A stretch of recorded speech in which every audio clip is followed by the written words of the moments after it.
Okay, so welcome everybody. If you could just turn off your mics for now, that would be helpful. Thank you.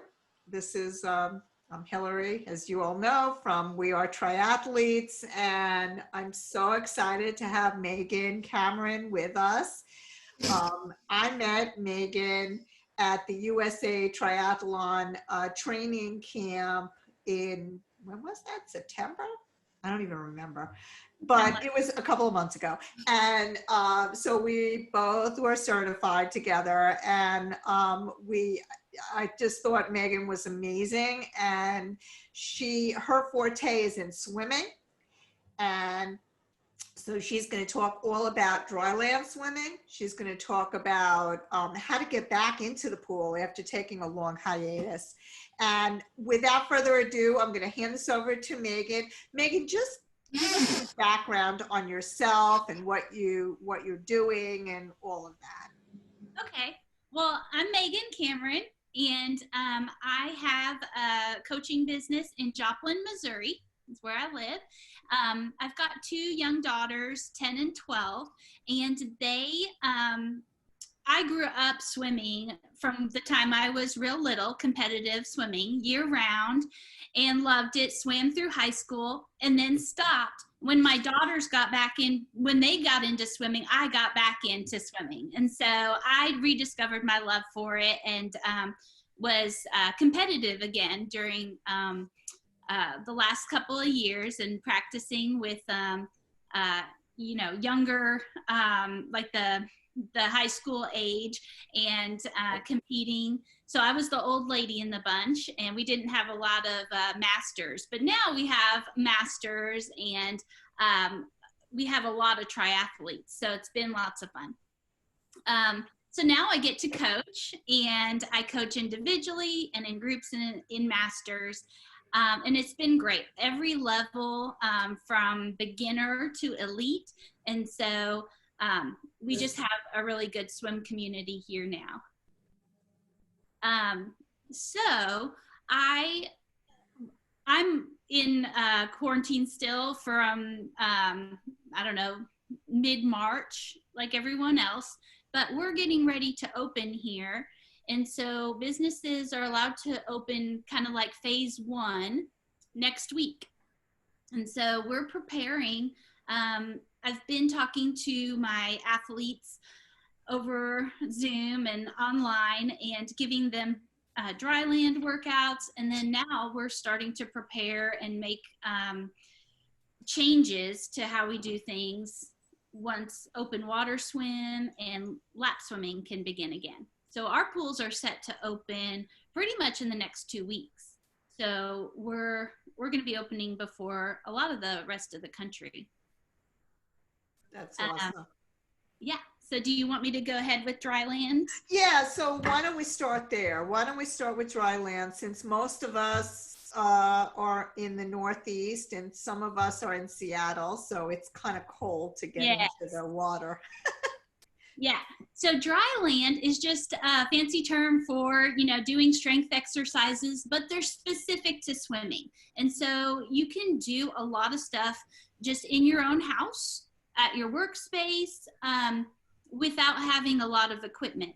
So some of the activities, they're going to be not necessarily a swimming motion, but they're going to be engaging the muscles that we use for swimming. And so you're engaging your core, and you're working on balance and just targeting some of the muscle groups that you use. So for example, with no equipment, you could lay on the ground on your stomach and lift one arm up 6 inches and one leg, the opposite leg, up 6 inches. You're going to hold that for a few seconds and then switch and do the other arm up for about 6 inches, and the opposite leg. Repeating that's kind of like a reverse, they call it like a dead bug. So that exercise is actually going to be really useful in your swimming. On your back, you can do the same thing, and it's called a dead bug, where you lift your opposite arm to your opposite leg and you do that just laying on your back. I won't demonstrate for everybody. That'd be kind of awkward, but you can do that. And how long did you say that? I'm sorry, Megan, how long did you say that we should do that for? Well, you can do intervals like you would in swimming. You could do like 30 seconds, take a break, and do another exercise, and then come back to that. Another one is plank. Everyone likes to plank or hates to plank. And you can do a modified version of that. Any kind of plank will help your swimming. So you can do that on your side. You can do that on your front, but any kind of plank will help. Again, that's engaging your core. And you can hold that for as long as you need to. A couple of years ago, I started doing that. I could hold it for 4 seconds, you know, and then you build up from there to a minute or 2 minutes, or however long is a challenge for you. So you can definitely do that. I would time these things because having the seconds, you have a sense of accomplishment and a sense of knowing if you're improving. So another one is frog jumps. These are great because they are engaging a lot of the lower body muscles, your glutes and your hamstrings and quads. So you'll do those. You can do those for about 30 seconds or do a number of frog jumps. So like, for example, 20 frog jumps and then like 1 minute plank. Another one is burpees. Everyone loves to hate burpees, but they're really good for swimming too. I find push-ups kind of boring, but push-ups are great too, and you can mix that up. You can do a wide stance push-up or narrow to engage different muscles. People are misled sometimes. They think, oh, just working on your shoulders is important in swimming because my shoulders are always sore after swimming. But it's not true. If you're swimming correctly, you want to be engaging your bigger muscles. So in your shoulder, there's a lot of tiny muscles, and that's why we get sore. But when you're swimming correctly, you're going to feel it more in like your lats and your core.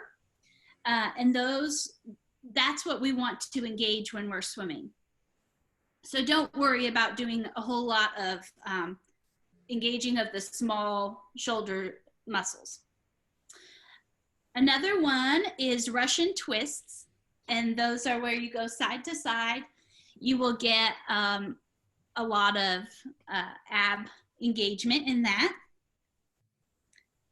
Jumping jacks, little jumps, little quick jumps. Those will engage your muscles in your lower legs. It'll help your running also, but it'll also help your push, your streamline, your push off the wall, your kick. Another one is where you lay on your back and lift your legs up, both your legs up 6 inches off the floor and flutter kick. And that one definitely you want to set the timer and try to do 30 seconds or a minute. And all of these, I would have a goal in mind because it's really easy to give up. So definitely have a goal like I'm going to do this for 30 seconds, switch to another thing, and then come back to another 30 seconds or another one. I don't know if you can see this, and I can send this to Hillary later. Oh, that's great. But it's a name game. So you take your name, like Hillary, and you do the exercise that is next to the letters in your name. So you start with H and you work your way down. Fun. So that's a way to mix it up and trick yourself into doing a handful of exercises by just picking a word or whatever. So there's a lot of these out on the internet, but this one I put together for masters, and it's just kind of fun and gets you out of routine or do a new exercise that you might have been intimidated by or not really in the mood for. And it's like, oh, I just got to do it because I got to get done with my name or my friend's name, who it's her birthday or something like that. So we do this for swimming. We do this with our drills. Every time we have a new person come visit, we swim their name. So that's another fun idea, is if there's somebody that you want to celebrate, you just do the letters of their name. Another one of my favorites, mountain climbers and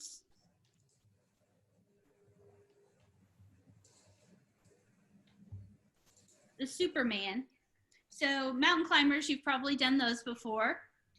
Superman, it just engages all your stomach muscles too. And so you're just laying flat on the ground and both arms out in front of you and both legs raised up a couple inches. And it doesn't seem like it would be that hard, but if you try and hold that for a while, it'll really help. So dry land is something we can do now. We can do it anytime. You can do it for as long or as little as your schedule allows. So you could even do it for 5 minutes a day and it would make a difference. A lot of swimmers during the season, they don't use dry land as a replacement for their swim workouts, but it's like a warm up. So it's like a dynamic warm up that you can do on deck as you're waiting to get in the pool. And some coaches even have their kids do these after they're done with swimming. So don't do them just during quarantine time, but keep doing these exercises throughout the whole year, and it will give you a lot of gains in your swimming. If there's any question, there's like lots of resources online to see if you're doing the exercise correctly, but I would definitely say if you have a coach that you're working with,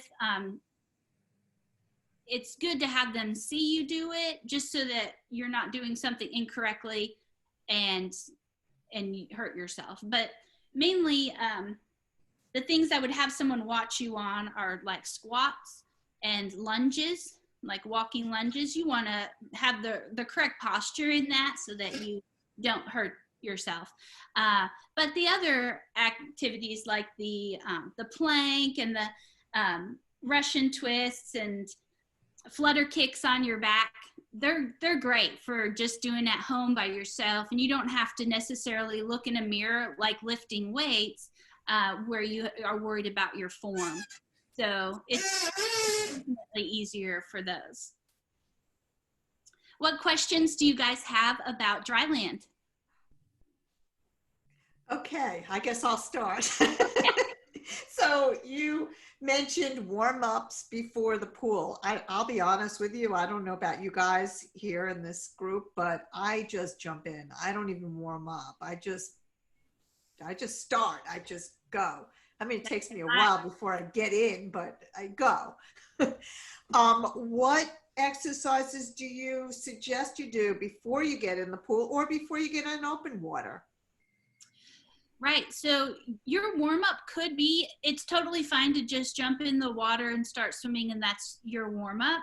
But it's just taking it to the next level by doing the dry land exercises. So I would mix up the type of exercises. So you wouldn't just do all planks, like side plank and regular plank and then, on your knees plank and then get in the water. But to get your blood flowing a little bit, you might mix it up and do some frog jumps and then some walking lunges and then maybe some burpees and then go back to a plank. I would just pick a handful of exercises because it's not gonna, if you do too many, it's gonna be your whole workout. And you don't need that. And people think I'm absolutely nuts doing a burpee right before I get in the pool. Yes. I would suggest that I've done it by myself poolside, but it's like people are looking at you. Usually when we do that, it's in a group. So usually there's a coach involved who's making the people do that. Yeah. So if you're by yourself, it's fine to just do it at home when it's not right before practice. But most of the time when people are doing it poolside, it's because it's part of a mandatory part of practice. Cool. Anybody have questions about dry lands before we move on? Can I ask one? Do you recommend any like small weight exercises that tend to work also? I mean, I usually do a few little small set things that I think help, but I'm interested in hearing what you say because it's probably, I'm wondering if it's correct or not. Thanks. Yeah, it's definitely okay to do some weights. Some people have access to that right now, which is great. And so you can do, for example, a side plank where you have one arm down and your other arm, you have a weight and you're lifting it.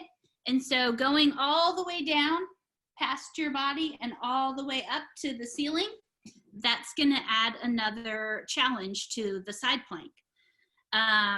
Another one is holding a medicine ball, and you're holding the medicine ball while you do a frog jump, or holding your weight. That's going to really help your training as well. It's going to make it harder.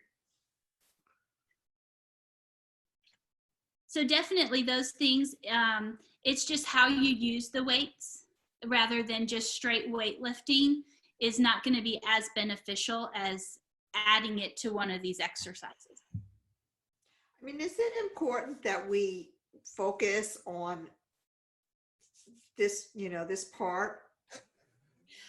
Oh, on your forearm and your biceps? You'll be surprised. The biceps aren't as used in swimming, okay? And swimmers have long muscles. So what that means is, like, if you look at, Michael Phelps and some of the Olympic swimmers, you notice they're not like big, bulky muscles, but they're longer. And that's better for swimming. So you don't necessarily need to be bench pressing and curling a lot of weight to get that round muscle, but having the long muscles. Also, triceps are used more in swimming because you're coming around, and the triceps and the lats, you do want to engage those. If you have access to gym equipment or a bar to hang from, you can hang from a bar and do pull-ups. You can do lat pull downs or lat exercises. You can do, tricep like this. But definitely engaging those. I wouldn't necessarily worry about doing bicep curls or that. Anybody else before? Yeah. So let me unmute you. Hold on. Am I on? Yep. Okay. What about exercises that actually use the elastic cords, like laying on your belly and Yeah. So you've probably seen some going around Facebook where people are pretending to swim with the cords. Well, this motion with the cord isn't necessary, but what you want to focus on is the pull motion with the cord.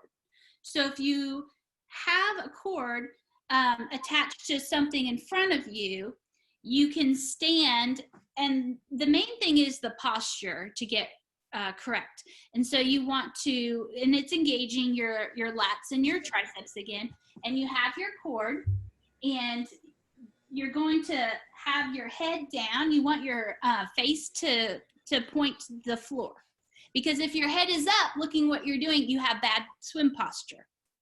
So the key is just to, have your head down and your back flat. So let's see, like you're going to swim like that. So your head is, you're facing downward. And you want to pull from all the way forward to all the way back. So don't do this, but pull all the way back and all the way forward. But the main thing on that is not to do it standing up like this, but to have that flat back and the head looking down. And you don't need to recover over. Don't do that. Just all the way back and then forward. Because the recovery part doesn't do anything. When you're recovering, when you're swimming, it should be loose and over your body, so you're not engaging any muscles during that part of the stroke.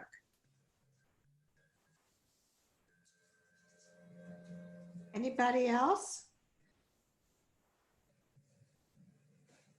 Okay, so let's talk a little bit more about now where we've been out of the pool, we've been out of the open water. Most of us have been out since beginning of March, right? So it's almost 2 months. Yeah. Maybe we won't get back in until the end of May, beginning of June. How do we progress back into the pool without losing everything that we gained over the winter? Yeah, I know. And it's frustrating, but don't be too frustrated when you get back in. The water, the pool, the water it's unforgiving in some ways, but it comes back. So at first you're going to feel it. You're going to feel great to be in the water and see, you know, other people. But it's going to feel like totally different than when you left the water. And don't be too discouraged about that. If you are getting, let's talk about the pool first, and then we'll talk about open water tips. But when you're getting back into the pool, I highly suggest you have a coach or a plan, some drills to do, because if you just get in and jump in and swim a bunch of laps, you're not doing yourself any favors. It's gonna feel horrible, plus you're gonna be practicing poor technique.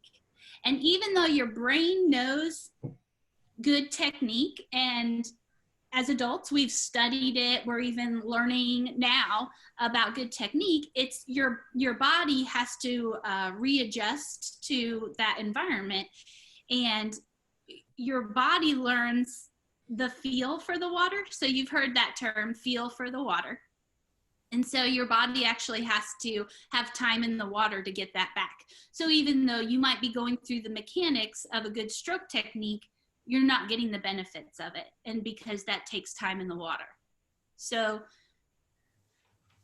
have a plan, and that'll help you feel more accomplished getting back into the pool, that you're not just jumping in and you're going to get as many yards as possible that day. That's not going to do you any good practicing poor technique. So the first thing with getting back in the water is to look at your schedule and see how frequently you can be in the water. Because being in the water for an hour every other day is less beneficial than being in the water every day for 30 minutes. Wow. So don't, if you have a certain amount of time available, then spread it out, at least at first, because the more days that you can be in the water, the faster your feel will come back. And it doesn't have to be a hard workout every time. It doesn't have to be long every time.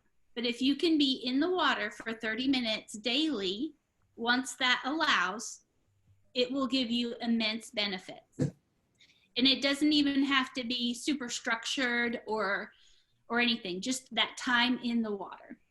And swimming, not just bathing, but swimming. So again, don't do a 2-hour workout on Saturday and call it good. Try and get in 30 minutes 4 days a week. That would be better than 2 hours on Saturday. Another thing, when you get back in the pool, is a front-facing snorkel. So these are different than scuba diving snorkels, right? Because they go in the front. So they attach here, and they're right there in the front. That one's my daughter's, so it doesn't fit as well. But those are great because you're breathing through the snorkel, and you don't have to do that breath to the side, which for a lot of people, that messes up your technique, because you're doing fine, having good rotation and all that, and then you breathe to the side and you lift your head and you do something awkward, and the bottom half of your body responds to that, and it throws off your balance, and so it just gets ugly. So if you have a front-facing snorkel, and you can get those on Amazon or on swimoutlet.com, it will help a lot, because then you can isolate the breathing from the stroke technique and just focus on the stroke technique at first. A lot of people find those pretty easy to use. Another thing is to get feel for the water back is to do some sculling exercises. And so sculling it's similar to treading water, where your hands are moving like this. Okay, but you're doing it out in front. So it's like clap in, clap out, clap in, clap out. And you're just doing that in the front. It's slow and it's kind of tedious, but you should do that every time you're in the water, at least for a 50. And it just really helps you get that feel for the water back. Another one is, well, if you have paddles, paddles are great. They give you instant feedback from your stroke. And so if you're doing something weird or pulling, not pushing all the way through and pulling back, it's gonna feel weird on your hand, and you're gonna know. They're great. Don't use all these tools all the time, because then it becomes a crutch. But if you're using it specifically for a certain set, it's great. I take the wristband off and just have where it's attached. And that way you can feel if this is happening, because that's important to know. Another thing is a fist drill. So when you swim with your fists, you're relying on this feedback right here, because you want to be pulling with that too. And that way you don't have your hand to rely on. Another thing with that is you could take Easter eggs. People probably have them lying around, or tennis balls, or whatever you have that's about that size. But with Easter eggs or tennis balls, they float. And so now you're taking away your hand, but you're also adding that buoyancy in that you're going to have to play against. And so it's another fun thing to mix things up and get that feel for the water back. Another thing is just mixing up your tempo and your speed.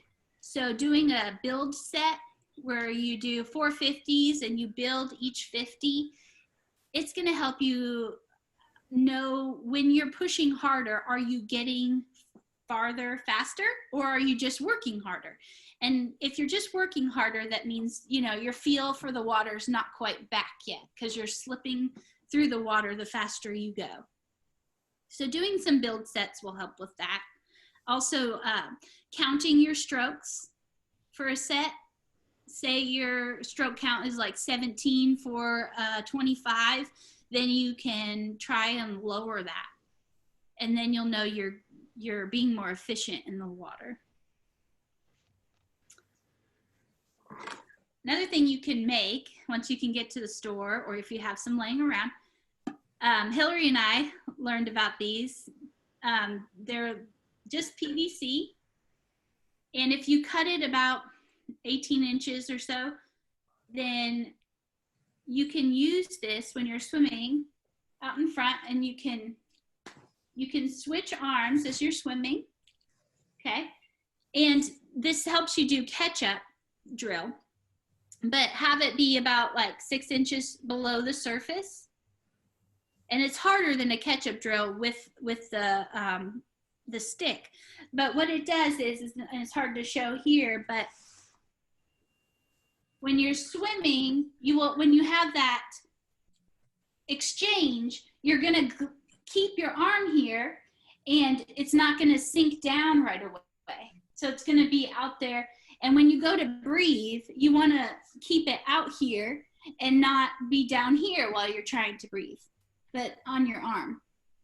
So that's another thing to help, because just naturally when you get back in the water, especially if it's cold, people want to swim on top of the water instead of in the water. And the whole time they're pushing down so that they can go up. But really, you want to be in the water, and you want to be going forward and pushing backward, so that you're not just trying to claw your way up and get your head up. And a lot of these things are just tiny little differences that you'll notice when you get back in the water, but they can really help. Now, what if most of us are going from no swimming to open water? Okay, yeah. So if you are doing that, the first time, because you're probably going to be impatient, right, and want to get in the water, so it's going to be pretty cold, colder than you would normally be comfortable in. Definitely have a wetsuit if you are in super cold water. But the other thing is, even with a wetsuit, when you get in the water, you're going to want to get used to it and, be in the water for a second, just kind of treading, and just realize that you're breathing. You might feel shortness of breath. You might feel that wetsuit just kind of real tight right here. You might feel like some anxiety. Some of my swimmers haven't done a whole lot of open water swimming, and so they have some anxiety. So just know that there might be some things that you just need to allow yourself to prepare for and have that comfort. I wouldn't go open water swimming by yourself. I know that we're supposed to do a lot of things by ourselves, but when you're open water swimming, you do want kayak or boat support, so somebody who's not swimming that's watching you, and do it in a small group. Also, have a swim buoy that is attached around your waist. You probably have seen those. But then once you get in and it's cold, start swimming a little bit, but still have a plan. Do like 100 or 200 warm up, and then have a set in mind, like I'm going to swim for 3 minutes, and then easy for a minute, and then back to 3 minutes moderate. Or you could do it by hundreds and say, I'm going to do 100 easy, and then 100 moderate, or I'm going to swim from here to the first buoy, this pace, and just really try and break it up. Because again, you don't want to go back into the water and just swim a bunch of laps nonstop. It's not really going to do you any good. You really have to have a specific workout. And it goes for the pool too. A lot of times when people are coming back to the pool after a break, you might do a lot of 25s and 50s, which for endurance athletes is not very much, but it's better to practice your technique on those first few days and then add longer distances so you're not falling apart in your stroke technique later on.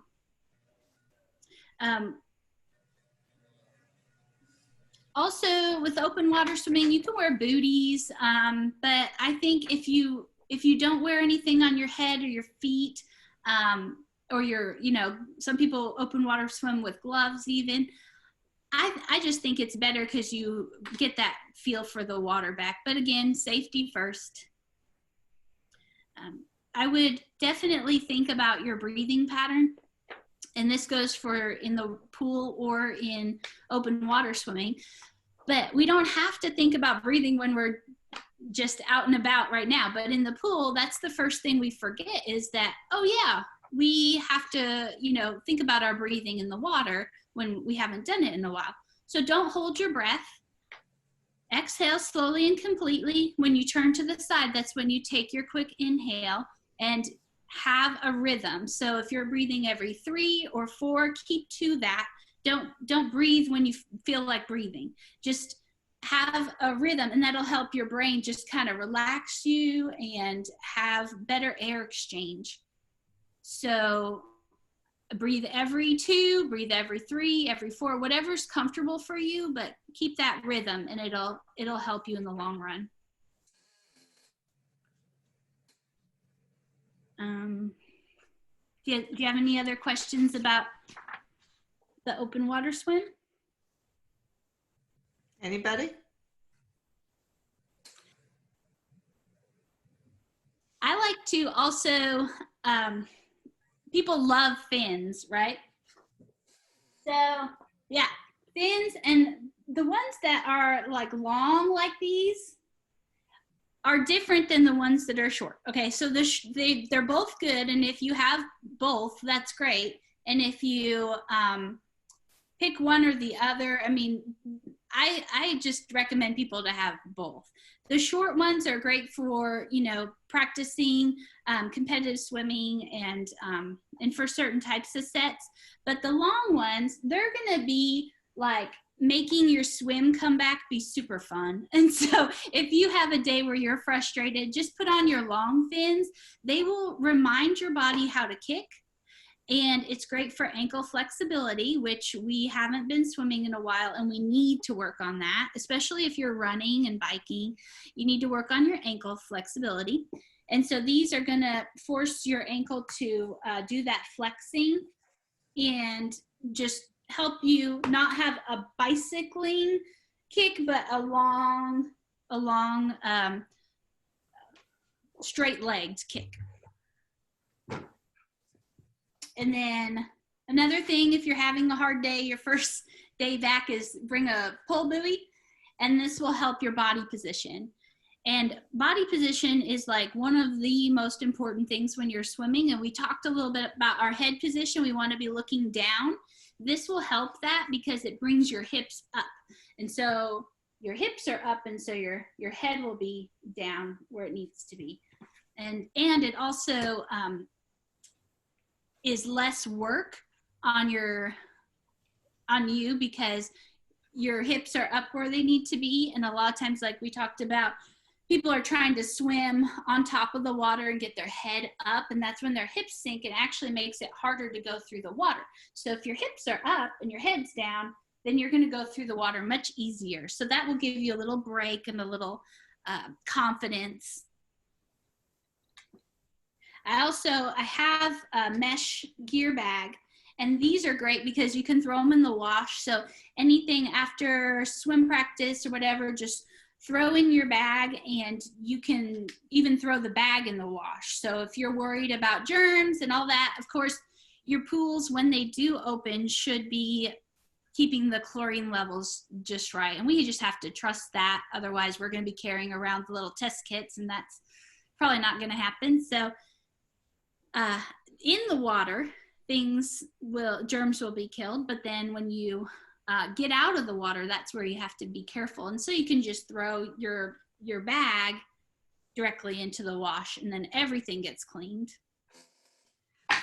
Question about the swim toys that you were talking about. So I use them in the pool, but could you use them in open water?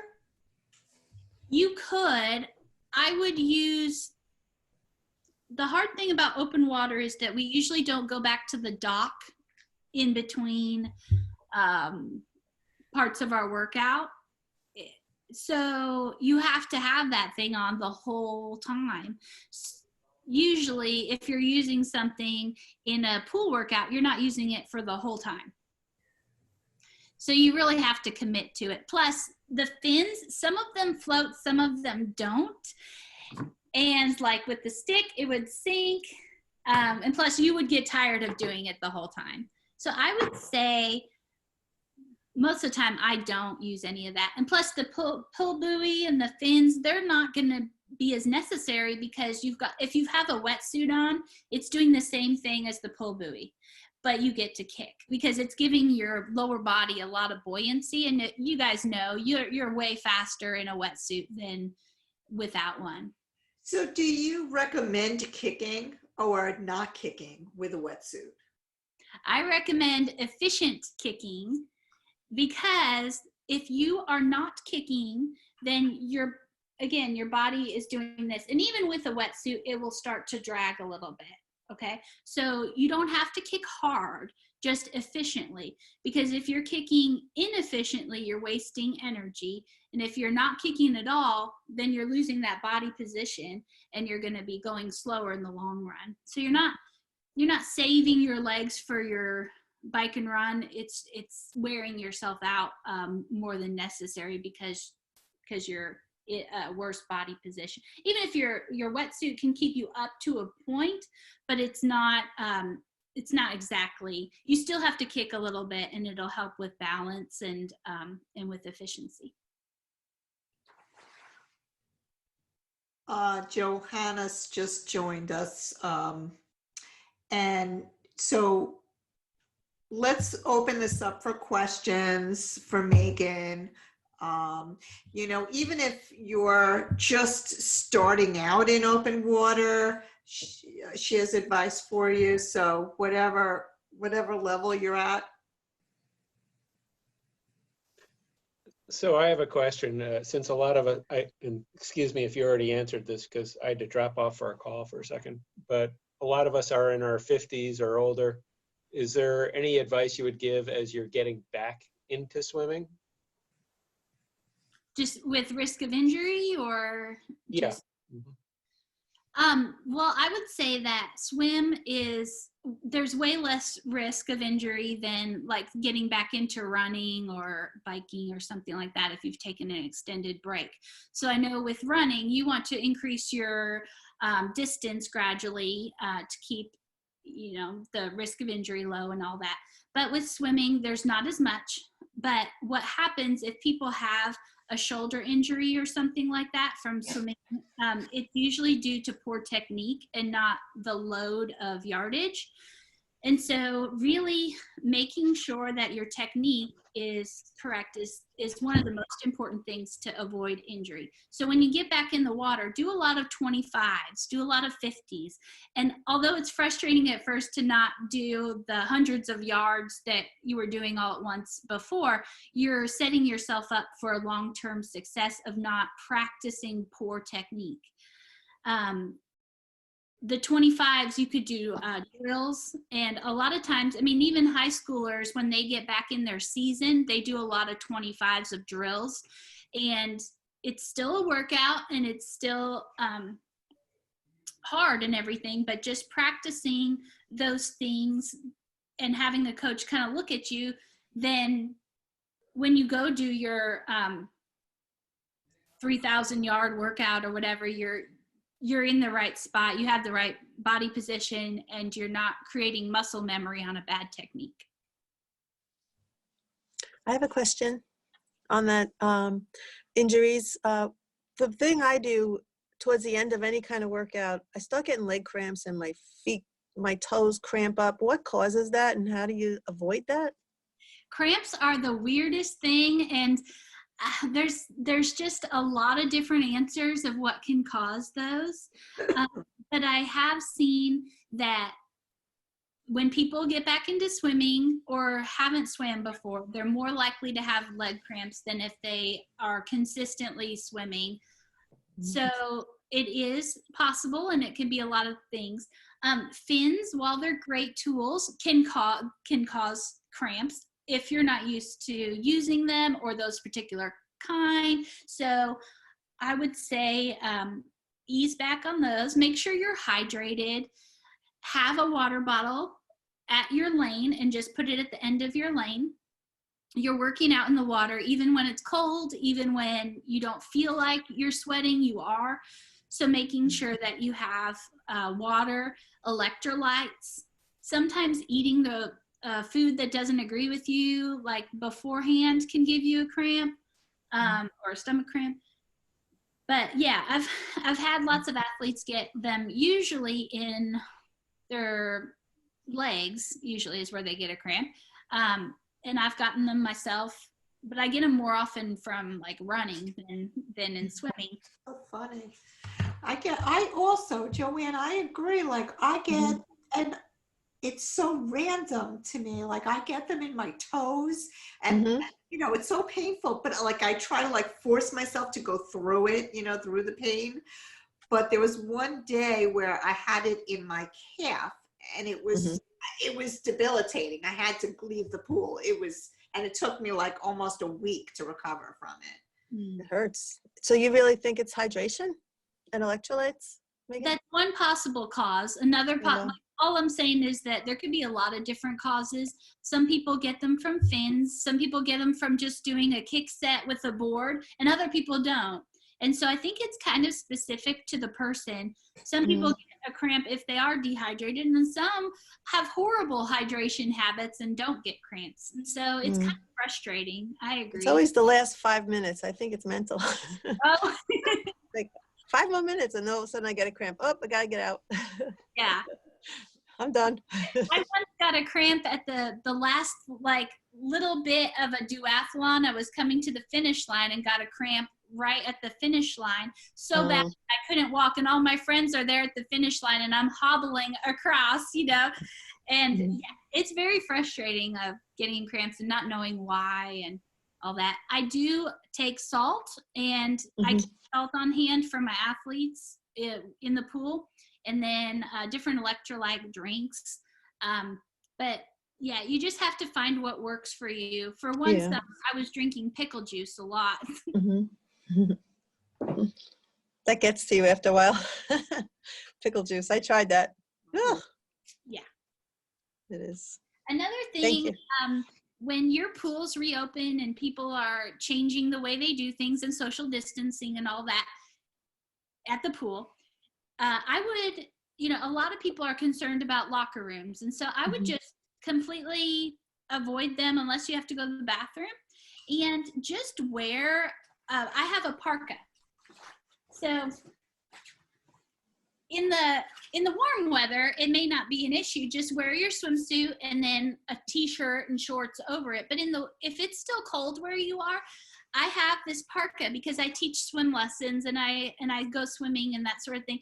I don't want to be changing in the locker room next to a 4-year-old that I just gave lessons to. It's just awkward. And so I never change in the locker room. I just bring my parka, and it goes over my swimsuit and zips up, and it's long, and they make these for men and women. They're unisex, and you can get them on swimoutlet.com, and they're just like, and I'm not trying to sell you anything, but these are just really good tools that have saved me a lot of headaches. And so the parka, you can go just in your swimsuit, do your workout, put your parka back on wet, you know, because you just dry off, and then you put this on, and it's this material that's not going to get the seat of your car wet or anything like that. And it's fuzzy on the inside, and so it's warm, and so you can go pump your gas or whatever in this and nobody's going to think you're just out in your swimsuit. That's a great idea. That's a great idea. You know what? Especially since the locker rooms are really to be avoided.